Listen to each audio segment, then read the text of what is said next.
नमस्कार, बहुत बहुत स्वागत है आपका। NSC 9 न्यूज देख रहे हैं आप। मैं हूं आपके साथ नेहा। पूरा देश आज 77वां गणतंत्र दिवस मना रहा है। तस्वीरें आपको दिखा रहे हैं कर्तव्य पथ की, जहां आज भारतीय सेना और वायुसेना की भव्य परेड का अद्भुत दृश्य हमें देखने को मिल रहा है। इस भव्य अवसर पर सबसे पहले मार्च करते हुए हम देख पा रहे हैं Kumaon regiment, 39 Gorkha training centre और 11 गोरखा राइफल्स के कंबाइंड मिलिट्री बैंड को, जिसमें कुल 74 म्यूजिशियन अपनी शानदार ताल से वातावरण को रोमांचित कर रहे हैं। इसी बीच ऑपरेशन सिंदूर का झंडा लिए भारतीय वायुसेना के हेलीकॉप्टर आकाश में उड़ान भरते आप देख पा रहे हैं। 129 हेलीकॉप्टर यूनिट के ग्रुप कैप्टन आलोक अहलावत के नेतृत्व में ध्वज प्रोफेशन में फूलों की पंखुड़ियां बरसा रहे हैं, जो स्वदेशी शक्ति और शौर्य का प्रतीक भी है। अब हम देख पा रहे हैं असम रेजिमेंट की परेड टुकड़ी और उसके बाद राजपूत रेजिमेंट, जिसका नेतृत्व लेफ्टिनेंट विकास खत्री ने किया। ये भारतीय सेना की सबसे पुरानी और सम्मानित इन्फेंट्री रेजिमेंट है, जिसने 250 से अधिक सालों तक शानदार सेवा की। साथ ही कर्तव्य पथ पर हमें भारत की स्वदेशी तोपखाने की शक्ति का भी अद्भुत प्रदर्शन देखने को आज मिला। वास्तव में आज का यह अद्भुत प्रदर्शन हमारे देश की शक्ति, शौर्य और स्वाभिमान का जीवंत प्रतीक है।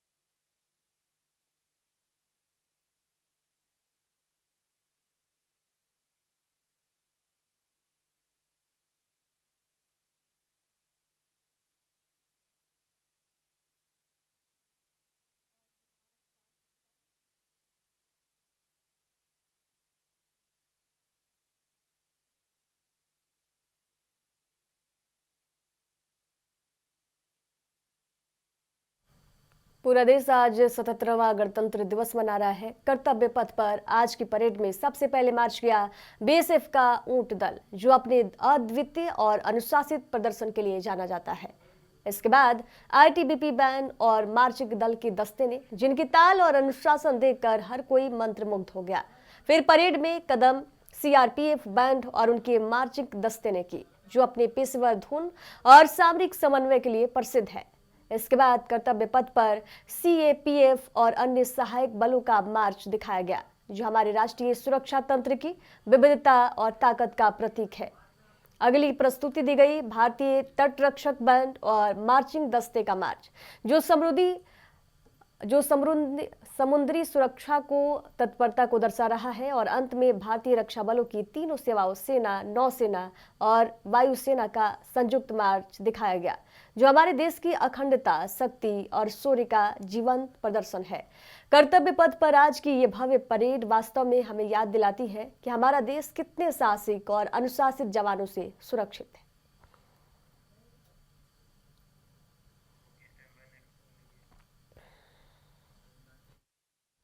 कर्तव्य पथ पर आज गणतंत्र दिवस की परेड का सबसे रंगीन और सांस्कृतिक हिस्सा सामने आ रहा है। हमारे विभिन्न राज्यों की झांकियां सबसे पहले मार्च कर रही है। गुजरात की झांकी, जो राज्य की सांस्कृतिक धरोहर और विविधता का शानदार चित्रण कर रही है। इसके बाद देख पा रहे हैं तमिलनाडु की झांकी की, जिसमें दक्षिण भारतीय परंपरा और कला की सुंदर झलक साफ दिखाई दे रही है। फिर कदम बढ़ा रही है छत्तीसगढ़ की झांकी, जो अपने आदिवासी कलाकृतियों और समृद्ध संस्कृति का जीवंत प्रदर्शन कर रही है। इसके बाद कर्तव्य पथ पर मार्च कर रही है यूपी की झांकी, जो राज्य की ऐतिहासिक और सांस्कृतिक विरासत को दर्शा रही है। फिर दिखाया गया नागालैंड की झांकी को, जो पूर्वोत्तर की जीवंत संस्कृति और पारंपरिक जीवन शैली का खूबसूरत चित्रण कर रही है। और अंत में कर्तव्य पथ पर कदम रख रही है पंजाब की झांकी, जो अपने लोक नृत्य, वीरता और खुशहाली की झलक प्रस्तुत कर रही है।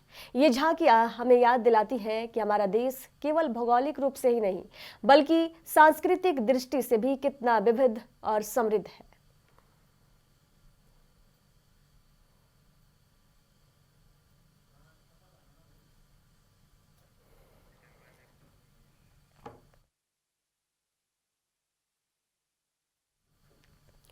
गुरुग्राम से खबर है जहां सीएम नायब सिंह सैनी ने ताऊ देवीलाल स्टेडियम में 77वां तिरंगा फहराया। ध्वजारोहण और तिरंगा फहराने के बाद उन्होंने परेड की सलामी भी ली।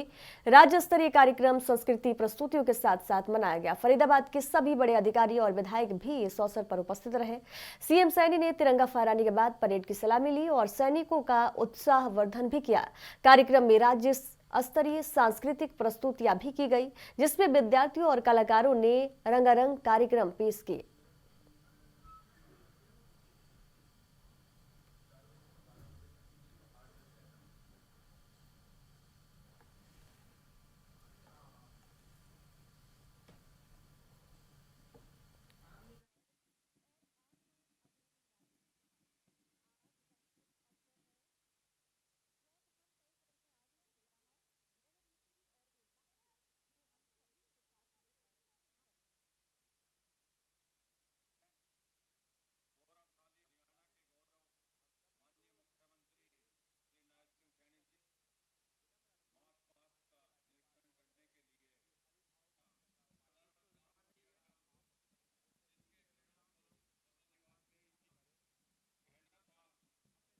खबर है 77वें गणतंत्र दिवस के मौके पर राज्यसभा के सांसद रेखा शर्मा ने राष्ट्रीय ध्वज फहराया है।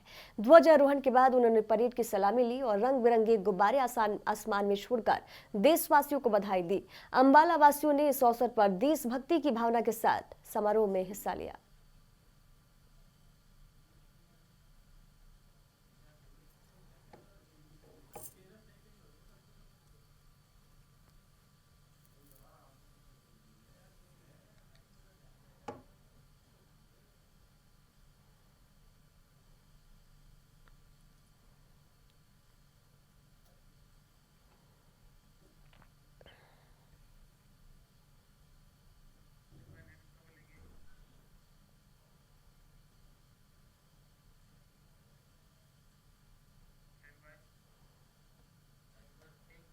राजस्थान में मनरेगा बचाओ संग्राम और तेज करने के लिए आज जयपुर में एक अहम बैठक की आयोजित की गई।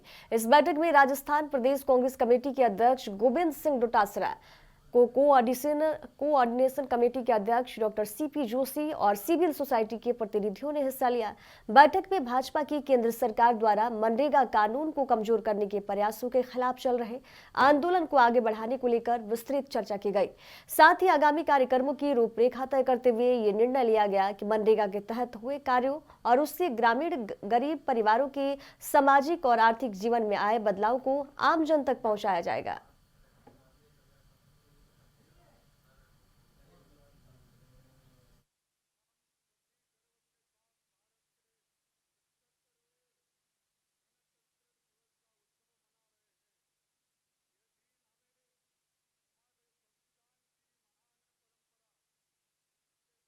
इधर जयपुर के बड़ी चौपड़ पर एक निजी स्कूल द्वारा हर साल की तरह इस साल भी संविधान दिवस के अवसर पर रैली का आयोजन किया गया। रैली में स्कूल के छोटे छोटे बच्चों ने संविधान के श्लोक और संदेशों के साथ भाग लिया और संविधान की मूल भावना को आम जन तक पहुंचाया है। रैली की खास बात यह रही कि इसमें शामिल मुस्लिम बच्चों ने भाईचारे, सद्भाव और एकता का संदेश दिया है। बच्चों ने संविधान सबको समान अधिकार देता है जैसे नारों और तख्तियों के माध्यम से ये बताया कि भारत ताकत उसकी विविधता में है। स्कूल प्रबंधन ने बताया कि इस रैली का उद्देश्य बच्चों में संवैधानिक मूल्यों, आपसी सम्मान और राष्ट्रीय एकता की भावना विकसित करना है। रैली के दौरान बड़ी संख्या में अभिभावक और राहगीर मौजूद रहे, जिन्होंने बच्चों की पहल की सराहना की है।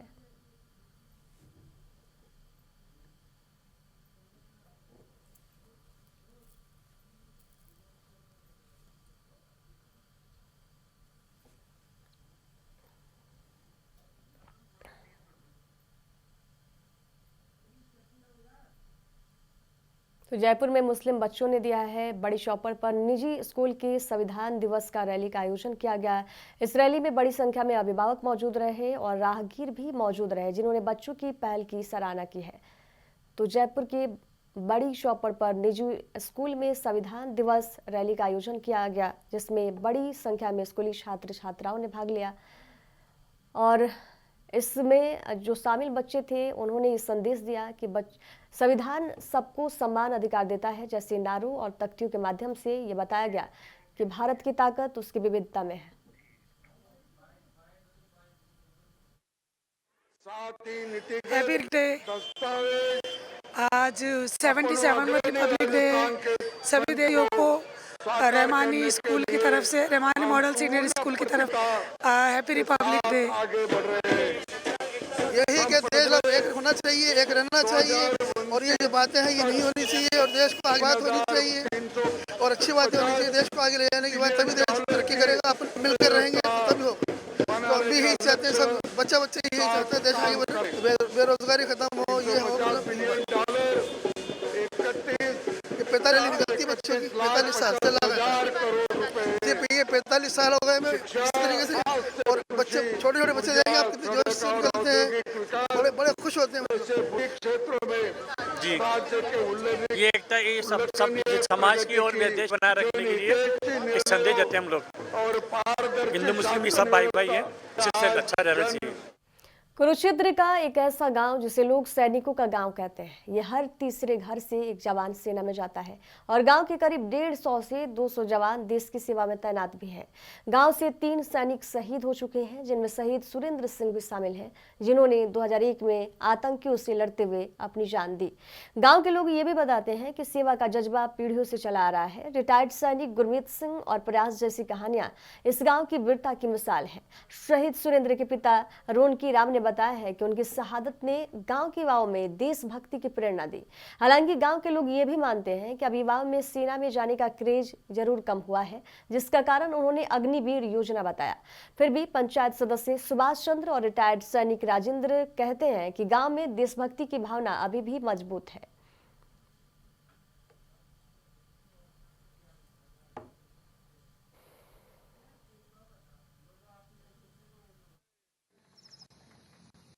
दो 2012 में भर्ती हुआ था, तो 20 में मैं पेंशन आ गया था। 2020 में तो माइन ब्लास्ट हो गई थी उड़ी सेक्टर में, तो मेडिकल पेंशन आ गया था जी। तो उस टाइम मैं हुआ था जाट रेजिमेंट सेंटर दिल्ली, वहां भर्ती हुआ था जी।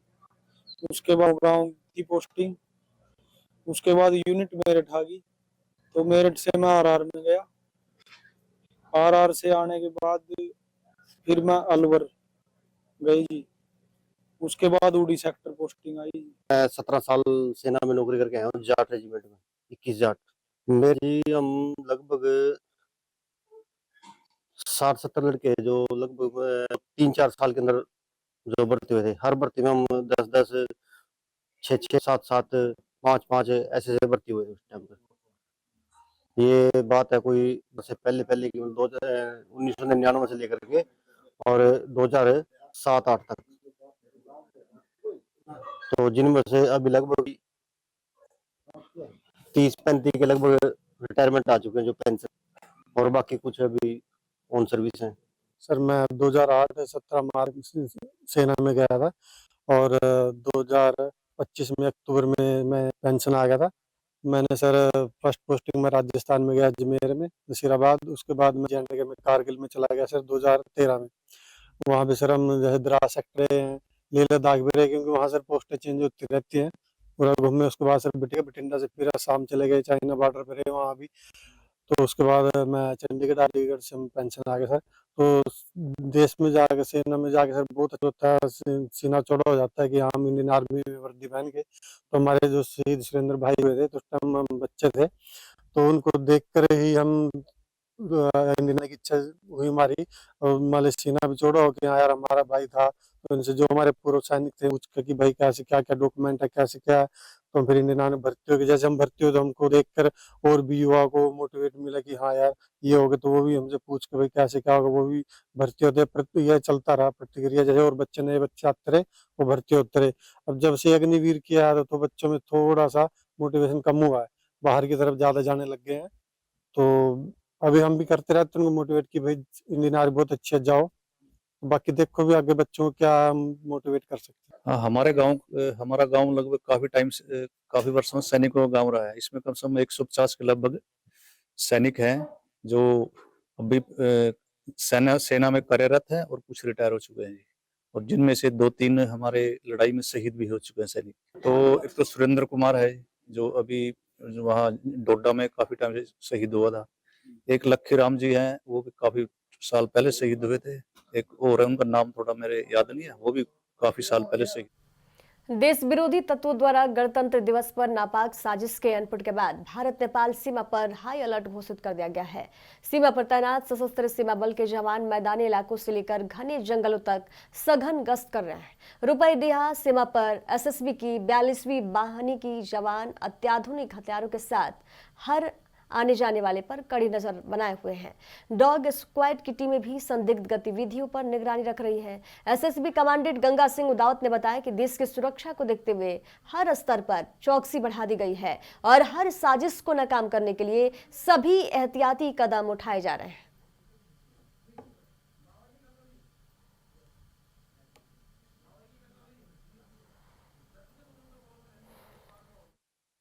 हाँ बिल्कुल, 26 जनवरी के मद्देनज़र हमारी जो चौकसी है वो और ज़्यादा बढ़ गई है।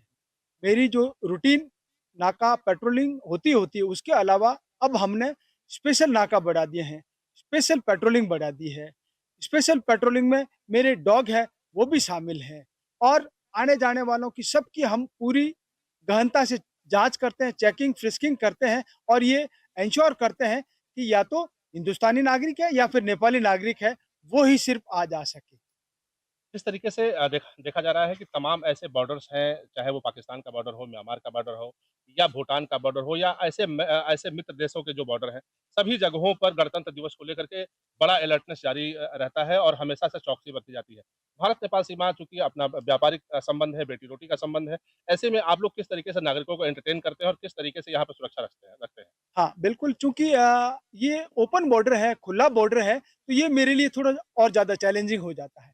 क्योंकि लोग हैं, वो आएँगे, जाएँगे, उसकी मद्देनज़र क्योंकि 26 जनवरी को जब इस ऐसे मौकों पे जबकि स्पेशल इनपुट आ रखी है, तो मेरे जवानों को और ज़्यादा सतर्क रहने की ज़रूरत होती है और इसके लिए मेरे जवान रात और दिन नाका, पेट्रोलिंग, जगह-जगह हमने चेकिंग, फ्रिस्किंग बढ़ा दी है।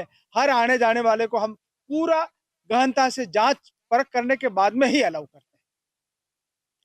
धौलपुर से खबर है जहां गणतंत्र दिवस का जिला स्तरीय समारोह आरएसी लाइन मैदान में आयोजित किया गया। जिला कलेक्टर श्रीनिधि बीटी ने ध्वजारोहण किया और परेड की सलामी ली। समारोह के दौरान सांस्कृतिक कार्यक्रम आयोजित किए गए और उत्कृष्ट कार्य करने वाले कर्मचारियों और समाजसेवियों को सम्मानित किया गया। इस मौके पर एडीएम हरिराम मीणा, एएसपी वैभव शर्मा, सीईओ जिला परिषद एएन सोमनाथ, एसडीएम कर्मवीर परमार और बीजेपी जिलाध्यक्ष राजवीर रजावत सहित कई अधिकारी मौजूद रहे।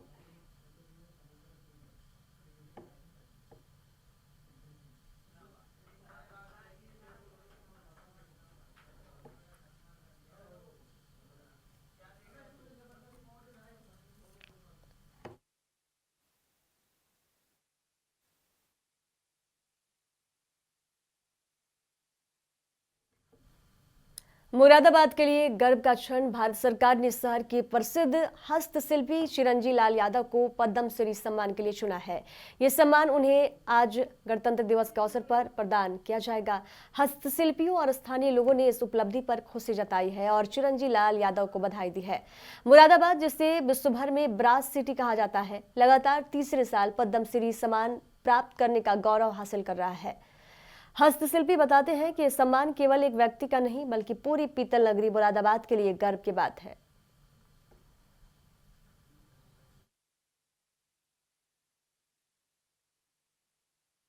हमें तो आशा भी नहीं थी भाई साहब कि हमारे ये साथ ऐसा हो जाएगा। जब मिनिस्ट्री ये होम मिनिस्ट्री से फोन आया, एलआईयू से फोन आया, तब हमें जो है जानकारी हुई कि आपका जो है चयनित होने का संभावना है। पद्मश्री के लिए आपने आवेदन किया था कोई ऐसा? तो मैंने कहा साहब किया तो था, उसकी जानकारी अभी तक हमें मिली नहीं। बोल के आज मिल जाएगी आपको जानकारी, बस बोले कहना नहीं किसी से, ये बताया। जब आपको जानकारी हुई, आपको पता लगा तो आपको कैसा महसूस हुआ? अरे बहुत खुशी हुई मुझे तो, और फिर धीरे धीरे जो चैनल पर आया लोगों ने बधाइयाँ देना शुरू की और वहाँ पर जो है हमारे उपायुक्त तो जिला उद्योग केंद्र के अधिकारी ने कहा कि भाई हमने तो सुना कि आपका हो गया। तो यहाँ के जो आनंद सिंह कमिश्नर साहब गणतंत्र दिवस समारोह को लेकर अंबाला पुलिस पूरी तरह अलर्ट मोड में रही। सुरक्षा व्यवस्था को मजबूत बनाने के लिए शहर के सभी प्रवेश द्वारों और प्रमुख चौकों पर कड़ी नाकाबंदी की गई थी। इस दौरान वाहनों की सघन चेकिंग भी की गई और संदिग्ध वाहनों के साथ साथ चालकों के दस्तावेज की भी गहन जांच की गई।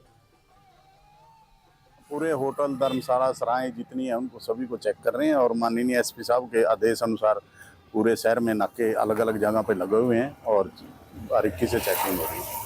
क्या कोई नहीं, हिदायतें तो यही है भी सबने जो है ना लापरवाही से ड्यूटी नहीं करनी है, स्टिक होकर ड्यूटी करनी है और कोई भी संदिग्ध आदमी आता है उसकी चेकिंग बारीकी से करनी है। वो तो जैसे कोई होगा उसी समय पता लगेगा आपको। तो बाकी सब प्रबंध अच्छी तरह से हैं। जिस तरीके से पीछे स्कूलों को धमकियां वगैरह मिली उसमें इस तरीके की लिखा हुआ था, ऐसा कुछ नहीं है। बिल्कुल आप 26 जनवरी का जो दिवस है उसमें बढ़ चढ़ कर भाग लें, ऐसा बिल्कुल भी सुरक्षा। मुख्यमंत्री सुखविंदर सिंह सुक्खू ने कांगड़ा जिले के परागपुर में आयोजित 56वें पूर्ण राज्यत्व दिवस में राष्ट्रीय ध्वज फहराया है। इस अवसर पर उन्होंने 70 साल से अधिक आयु के पेंशन भोगियों को बकाया भुगतान, कृषि और बागवानी आयोग के गठन और परागपुर में एसडीएम कार्यालय तथा नसुल्हा में प्राथमिक स्वास्थ्य केंद्र खोलने की घोषणा की है। मुख्यमंत्री ने कहा कि समृद्ध हिमाचल विजन दस्तावेज अब अंतिम चरण में है, जो राज्य के संतुलित और सतत विकास का रोड मैप बनेगा। प्यारे प्रदेशवासियों, हिमाचल प्रदेश के 56वें पूर्ण राज्यत्व दिवस के शुभ अवसर पर मैं आप सबको हार्दिक शुभकामनाएं देता हूँ। आज के दिन मैं पूर्व प्रधानमंत्री स्वर्गीय श्रीमती इंदिरा गांधी के अहम योगदान को याद करना चाहूँगा। इन्होंने भारी बर्फबारी के बीच खुद शिमला पहुंचकर ऐतिहासिक रिक्त मैदान से हिमाचल को पूर्ण राज्य का दर्जा प्रदान करने की घोषणा की थी। इस सौगात के लिए हम सभी हमेशा उनके ऋणी रहेंगे। प्रदेश के मेहनतकश और ईमानदार लोगों के मजबूत हौसलों और निरंतर प्रयासों से 25 जनवरी 1900 यूपी के सहारनपुर से खबर है, जहां देवबंद क्षेत्र के गांव जड़ौदा जट स्थित मेपल स्कूल में आज उत्तर प्रदेश के उप मुख्यमंत्री केशव प्रसाद मौर्य पहुंचे। वे लोक निर्माण विभाग के राज्य मंत्री कुंवर ब्रजेश सिंह के पिता स्वर्गीय राजकुमार रावत की 13वीं कार्यक्रम में शामिल हुए थे। इस दौरान उप मुख्यमंत्री ने स्वर्गीय राजकुमार रावत के चित्र पर पुष्प अर्पित कर श्रद्धांजलि दी और शोक संतप्त परिवारों से मुलाकात कर संवेदना व्यक्त की। उन्होंने कहा, ये दुखद निधन बेहद पीड़ादायक है और ईश्वर से दिवंगत आत्मा की शांति तथा परिवार को संबल देने की प्रार्थना है। मंत्री परिषद के साथ ही श्री ब्रजेश जी के पूज्य पिताजी का दुखद निधन हुआ था, उनको श्रद्धांजलि अर्पित करने के लिए आए हैं और भगवान से यही प्रार्थना है कि बाबूजी को अपने श्री चरणों में स्थान दें और परिवार को यह जो दुख हुआ है इसको सहने की शक्ति दे। और जो व्यक्ति आता है वह जाता जरूर है, लेकिन वह अपना सब भरा पूरा हर प्रकार से परिवार देख करके गए। और मेरी ब्रजेश जी से पहले ही बात हुई थी, बताया था कि वो पूर्ण स्वस्थ थे, अचानक उनको कुछ अस्वस्थता हुई और सबको छोड़ करके विदा हो गए। उनके चरणों में विनम्र श्रद्धांजलि अर्पित करता हूँ। हरियाणा के मुख्यमंत्री नायब सिंह सैनी के जन्म दिवस के उपलक्ष्य में अंबाला शहर के किंग फिशर पर्यटन स्थल पर टीबी मुक्त उन्मूलन को लेकर एक विशेष कार्यक्रम का आयोजन किया गया। इस कार्यक्रम का आयोजन मेरा आसमान संस्था और शांति इमेजिंग सेंटर की ओर से किया गया, जिसमें पूर्व राज्य मंत्री असीम गोयल मुख्य अतिथि के रूप में शिरकत की। कार्यक्रम में उपायुक्त अंबाला अजय सिंह तोमर और स्वास्थ्य विभाग के निदेशक डॉक्टर कुलदीप सिंह भी मौजूद रहे। कार्यक्रम की शुरुआत मुख्य अतिथि और विशिष्ट अतिथियों द्वारा दीप प्रज्वलन के साथ की गई। पूर्व राज्य मंत्री असीम गोयल ने मुख्यमंत्री नायब सिंह सैनी के जन्म दिवस पर आयोजित इस कार्यक्रम की सराहना की। कहा कि टीबी उन्मूलन के लिए ये एक अनूठी पहल है। मैं समझता हूँ बहुत बढ़िया एक सुप्रयास डॉक्टर विनीत जी, उनकी पूरी टीम ने और हमारे यहाँ के लोकल जो हेल्थ डिपार्टमेंट हैं, आज डीजी हरियाणा हमारे बीच में है कुलदीप जी, सीएमओ साहब हैं सहल साहब, और हमारा जो शिक्षा का विभाग है हमारे जिला शिक्षा अधिकारी सुधीर कालड़ा जी, हमारे जिला के अध्यक्ष मनदीप राणा जी, एक पूरी टीम ने मिलकर एक ऐसा प्रयास किया, मेरा आसमान एनजीओ और विनीत जी सब ने, कि जो बच्चे हैं पहली से लेकर 5वीं क्लास तक, ऐसे बच्चों की जो पेंटिंग कॉम्पिटिशन्स कराए गए, स्लोगन्स लिखवाए गए, ताकि एक अवेयरनेस उनको बचपन से हो कि टीबी को जो है हमने 100% समाप्त करना है। और निश्चित रूप से बच्चे का बनाया हुआ जो एक पेंटिंग है, स्लोगन है, टीचर तक भी और माँ बाप तक भी जाता है संदेश। और हम बड़ों के तो बार बार संदेश देते हैं, बड़े इन्वॉल्व भी हो रहे हैं समाज के लोग, जो निक्षा मित्र माने प्रधानमंत्री जी की अपील के ऊपर समाज ने उन सबको अडॉप्ट करने का जो काम किया वो तो है ही है, लेकिन बच्चों तक भी एक ये पॉजिटिव संदेश जाए। मुझे लगता है कि हरियाणा भर का सबसे अनूठा और अनोखा कार्यक्रम आज अम्बाला शहर में हुआ है। खबरों के सफर में दीजिए जाने की इजाजत। देखते रहिए NSC 9 न्यूज। नमस्कार।